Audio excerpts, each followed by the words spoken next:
Well, good morning everybody and welcome to this week's update. Firstly, an apology. Ordinarily, I would have given you an update on the government's travel advice changes much earlier, but I was under the weather. Thankfully, negative PCR test and I'm back up and running, which is great.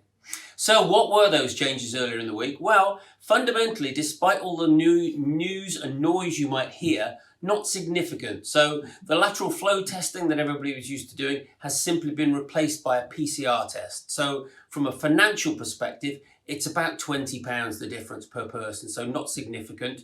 And then also there is an isolation period until you get that result, but get that test off nice and early. And to be honest with you, that shouldn't take you very long at all and you'll be back up and running.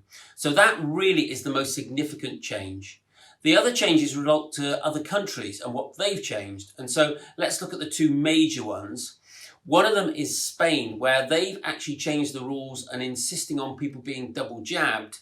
And that causes a significant problem for people aged between 12 and 15. So teenagers that haven't been offered a second jab. Under 12, they're excluding. But that age group for teenagers are a challenge. And at the moment, there isn't a resolution for that one. So that's a watch this space. So if you are traveling with teenagers, just check that one out.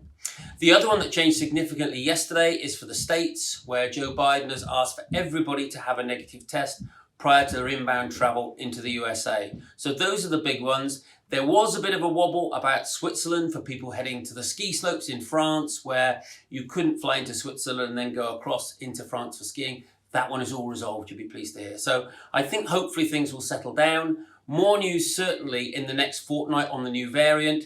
And if that variant works out good for us, I think we'll find the government will be lifting all of these restrictions and we'll be back to where we were. But let's just see and cross our fingers that things are positive, both for travel and all our Christmases.